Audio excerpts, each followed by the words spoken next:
तीन साधु और एक विधवा औरत। अध्याय 1। अंधकार में गिरी नारी। बहुत समय पहले की बात है। एक सुदूर गांव था जिसका नाम था शांतिपुर। यह गांव पहाड़ों और घने जंगलों से घिरा हुआ था। यहाँ के लोग सीधे साधे थे, खेतीबाड़ी करके जीवन यापन करते थे। हालांकि गांव का नाम शांतिपुर था, लेकिन वहां की गलियों में शांति कम और कड़वाहट ज्यादा थी। यह गांव अंधविश्वास और सामाजिक कुरीतियों में जकड़ा हुआ था। इसी गांव में रहती थी एक स्त्री जिसका नाम था सुमित्रा। सुमित्रा एक विधवा थी।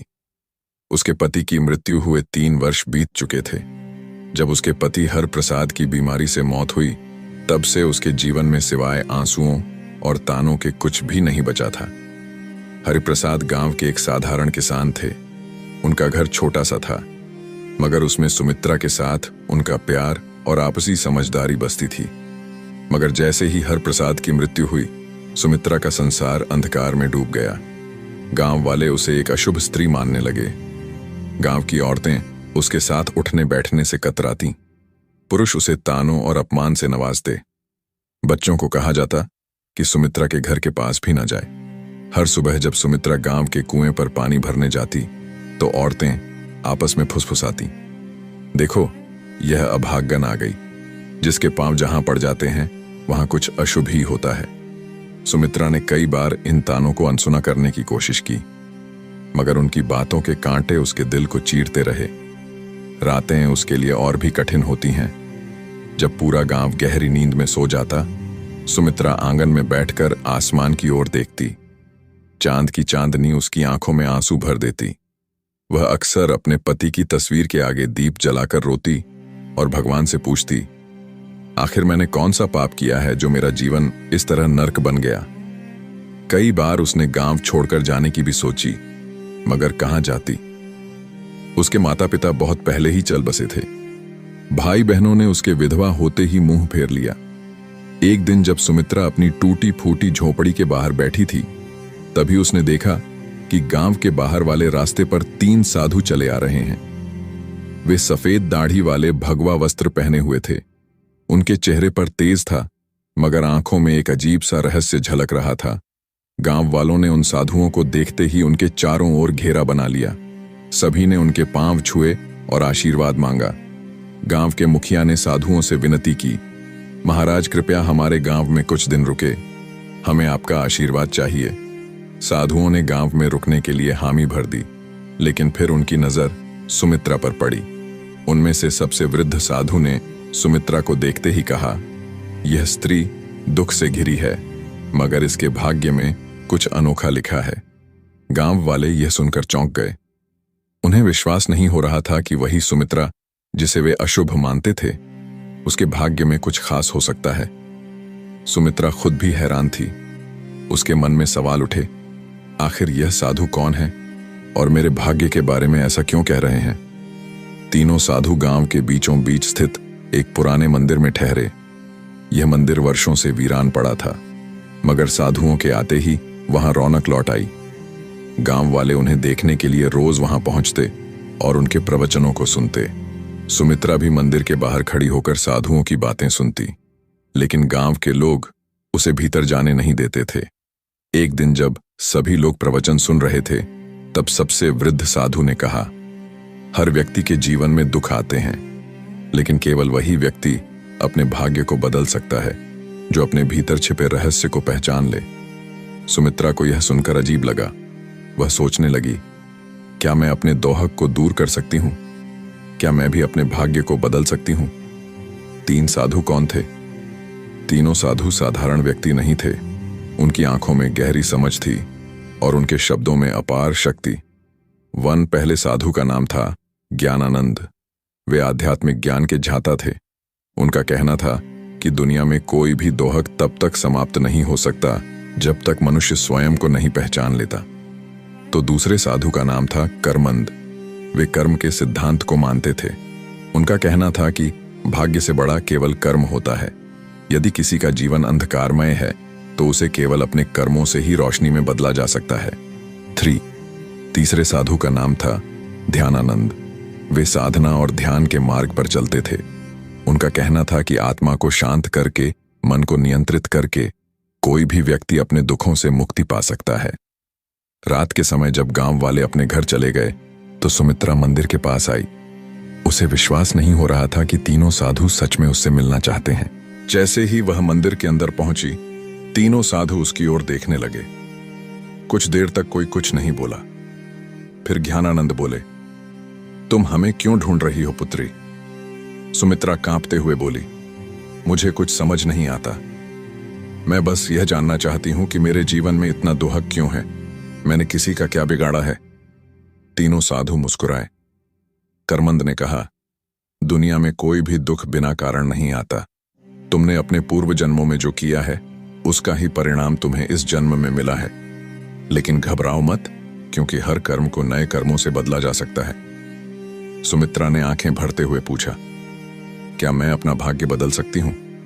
ध्यानानंद ने धीरे से उत्तर दिया, हां, लेकिन उसके लिए तुम्हें परीक्षा देनी होगी। क्या तुम तैयार हो? सुमित्रा ने बिना कुछ सोचे जवाब दिया, मैं तैयार हूं। तीनों साधु एक दूसरे की ओर देखने लगे।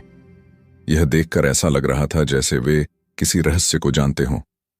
ज्ञानानंद ने कहा, तो फिर कल सूरज उगने से पहले तुम जंगल के पास वाले पीपल के पेड़ के नीचे आओ। वहां से तुम्हारी यात्रा शुरू होगी। सुमित्रा को कुछ समझ नहीं आया, मगर उसने सिर हिलाकर हामी भर दी।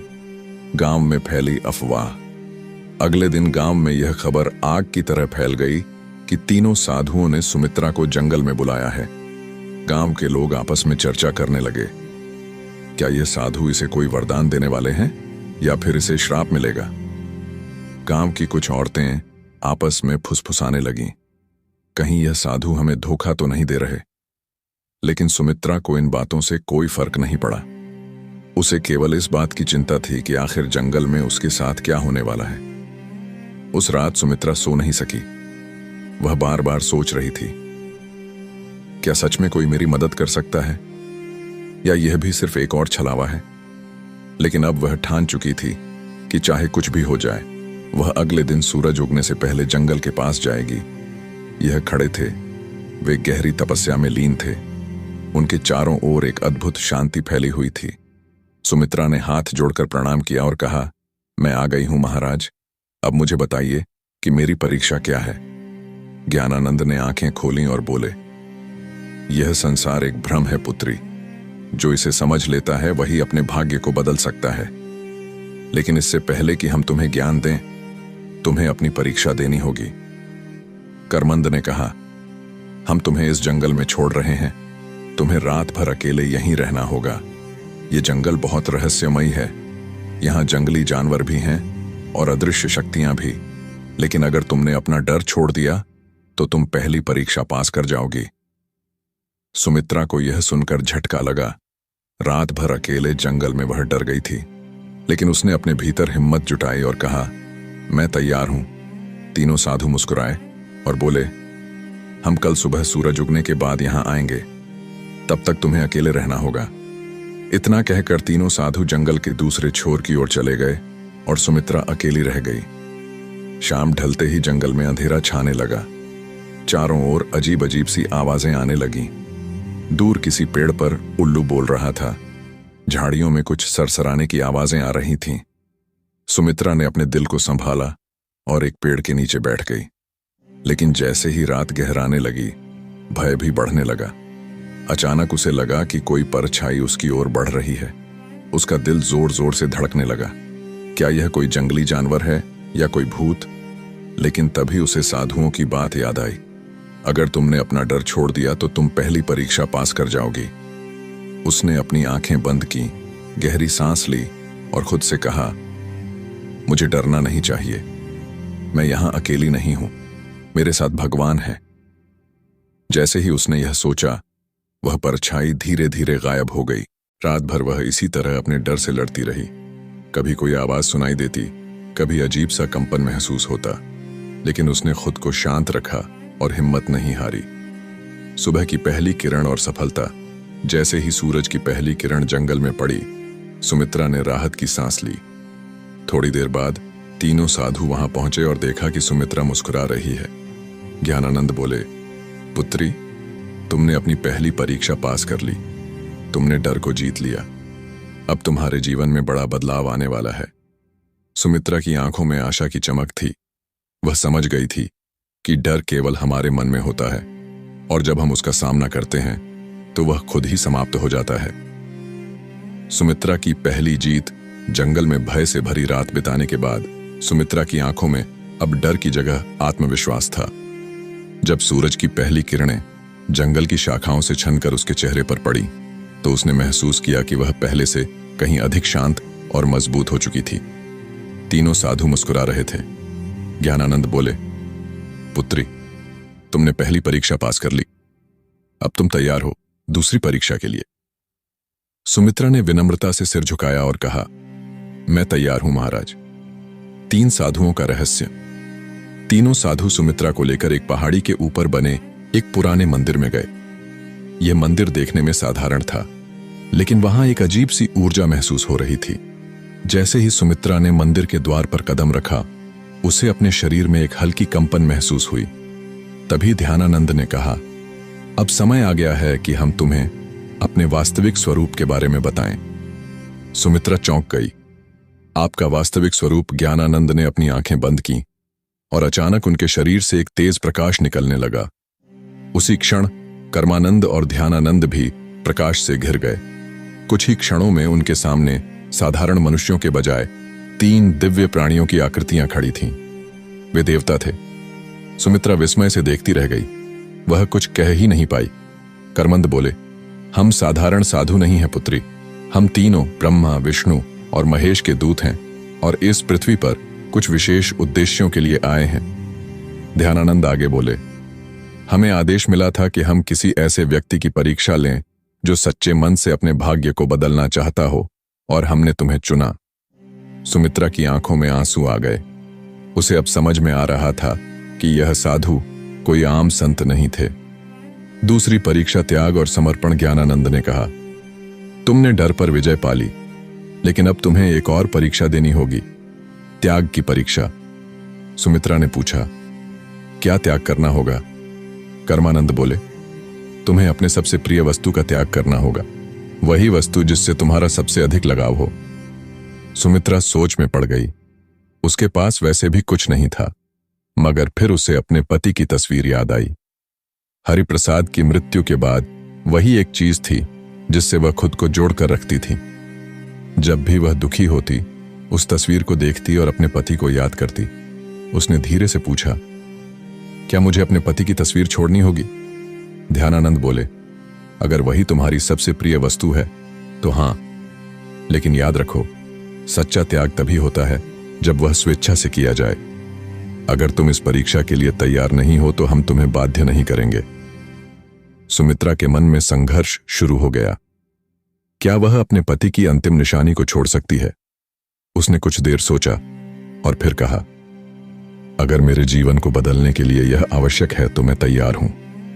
तीनों साधु मुस्कुरा उठे। तो जाओ और अपनी सबसे प्रिय वस्तु को गांव के तालाब में प्रवाहित कर दो। त्याग का क्षण। सुमित्रा गांव वापस आई और अपनी झोपड़ी में गई। वहां एक पुराने संदूक में वह तस्वीर रखी हुई थी। उसने कांपते हाथों से उसे उठाया और तालाब की ओर चल पड़ी। गांव के कुछ लोग उसे ऐसा करते देख रहे थे। वे आपस में बातें कर रहे थे, अब यह पागल हो गई है, अपने पति की तस्वीर क्यों फेंक रही है? लेकिन सुमित्रा ने उनकी बातों पर ध्यान नहीं दिया। उसने धीरे से तस्वीर को पानी में प्रवाहित कर दिया। जैसे ही तस्वीर पानी में डूबी, उसे महसूस हुआ कि उसके दिल का सारा भार भी पानी में समा गया है। अब वह हल्का महसूस कर रही थी। दूसरी परीक्षा सफल। जैसे ही वह वापस जंगल में पहुंची, तीनों साधु वहां खड़े थे। ज्ञानानंद बोले, पुत्री, तुमने त्याग की परीक्षा भी पास कर ली। अब तुम उस बंधन से मुक्त हो चुकी हो जो तुम्हें अतीत से जोड़कर रखता था। सुमित्रा को अब सच में लगने लगा कि उसका जीवन बदल रहा है। ध्यानानंद बोले, अब तुम्हारी अंतिम और सबसे कठिन परीक्षा बाकी है। सुमित्रा ने सिर झुका लिया। मैं तैयार हूं महाराज। तीसरी और सबसे कठिन परीक्षा। सुमित्रा ने भय और त्याग की परीक्षा पास कर ली थी। अब वह पहले से कहीं अधिक मजबूत और आत्मविश्वासी महसूस कर रही थी। लेकिन उसे नहीं पता था कि उसकी सबसे कठिन परीक्षा अभी बाकी थी। तीनों साधु मंदिर के भीतर खड़े थे। जब सुमित्रा वहां पहुंची तो ज्ञानानंद ने गंभीर स्वर में कहा, पुत्री, अब तुम्हारी अंतिम परीक्षा का समय आ गया है। सुमित्रा ने सिर झुकाकर कहा, मैं तैयार हूं महाराज। ध्यानानंद बोले, यह परीक्षा तुम्हारी आत्मा की परीक्षा है। तुम्हें यह सिद्ध करना होगा कि तुम केवल अपने लिए नहीं बल्कि दूसरों के लिए भी जी सकती हो। सुमित्रा ने आश्चर्य से पूछा, मुझे क्या करना होगा? करमंद ने कहा, गांव में एक वृद्ध महिला रहती है जिसका कोई सहारा नहीं है। वह भूखी और बीमार है। तुम्हें अपना सारा भोजन और अपनी झोपड़ी उसे देनी होगी और फिर तुम्हें जंगल में जाकर 7 दिन तक ध्यान करना होगा, बिना भोजन और पानी के। यह सुनकर सुमित्रा स्तब्ध रह गई। अपना घर और भोजन छोड़ दूं और फिर 7 दिन बिना कुछ खाए पिए ध्यान करूं? यह परीक्षा किसी भी अन्य परीक्षा से अधिक कठिन थी। मन का संघर्ष। सुमित्रा की आंखों के सामने उसकी झोपड़ी का दृश्य आ गया। यह घर उसका अंतिम सहारा था। अगर उसने इसे छोड़ दिया तो वह कहां जाएगी? लेकिन फिर उसे साधुओं की बातें याद आईं। अगर तुमने यह परीक्षा पास कर ली तो तुम्हारा जीवन पूरी तरह बदल जाएगा।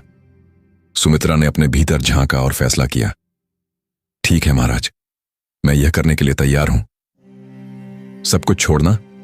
सुमित्रा गांव लौटी और अपनी झोपड़ी उस वृद्ध महिला को दे दी। उसने अपने बचे खुचे भोजन को भी उसे सौंप दिया। गांव के लोग यह देखकर हैरान थे। यह क्या कर रही है? अपना सब कुछ क्यों छोड़ रही है? लेकिन सुमित्रा ने किसी की बातों पर ध्यान नहीं दिया। वह सीधा जंगल की ओर बढ़ गई, जहां उसे 7 दिन तक ध्यान करना था। 7 दिन का कठिन ध्यान। पहला दिन बीता और सुमित्रा को बहुत भूख लगी, लेकिन उसने अपनी चेतना को भटकने नहीं दिया। उसने अपनी आंखें बंद की और साधुओं के दिए हुए मंत्रों का जाप करने लगी। दूसरे दिन उसे प्यास ने सताना शुरू किया, लेकिन उसने पानी की इच्छा को भी त्याग दिया और ध्यान में लगी रही। तीसरे दिन उसके शरीर में कमजोरी आने लगी, लेकिन उसने हार नहीं मानी। चौथे दिन उसे लगा कि वह अब और नहीं सह पाएगी, लेकिन तभी उसे साधुओं की बातें याद आईं। सच्ची शक्ति शरीर में नहीं, मन में होती है। 5वें और 6ठे दिन वह पूरी तरह ध्यान में डूब गई थी। अब उसे भूख प्यास महसूस ही नहीं हो रही थी। 7वें दिन जब सूरज उगा तो कुछ अद्भुत हुआ। सुमित्रा की आत्मा एक नई ऊर्जा से भर गई थी। उसे महसूस हो रहा था जैसे वह एक साधारण स्त्री नहीं रही, बल्कि एक दिव्य शक्ति से जुड़ चुकी है। सुमित्रा का रूपांतरण जब 7वां दिन पूरा हुआ तो तीनों साधु उसके सामने प्रकट हुए।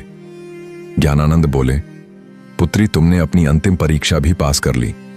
अब तुम केवल एक साधारण विधवा नहीं हो, बल्कि एक सशक्त आत्मा बन चुकी हो।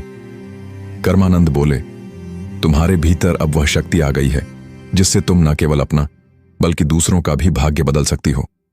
ध्यानानंद ने अपने हाथ उठाए और कहा, तुम्हें आशीर्वाद देते हैं कि अब से तुम्हारी जिंदगी सुख, शांति और सम्मान से भरी होगी। सुमित्रा के चारों ओर एक सुनहरी रोशनी फैल गई। उसने आंखें बंद कर लीं और जब खोली तो वह पहले से कहीं अधिक शांत, मजबूत और तेजस्वी महसूस कर रही थी। गांव में वापसी और सम्मान। जब सुमित्रा गांव लौटी तो गांव वाले उसे देखकर चौंक गए। अब वह कोई दुखी विधवा नहीं थी। उसके चेहरे पर दिव्यता थी। उसकी आंखों में आत्मविश्वास था। गांव के लोगों ने उसे पहले तिरस्कृत किया था, लेकिन अब वे उसके पास आकर उसके चरण छूने लगे। मां, हमें क्षमा करो, हमने तुम्हारा अपमान किया था, लेकिन अब हमें समझ आ गया कि तुम कोई साधारण स्त्री नहीं हो। सुमित्रा मुस्कुराई और कहा, सच्ची शक्ति बाहर नहीं, हमारे भीतर होती है।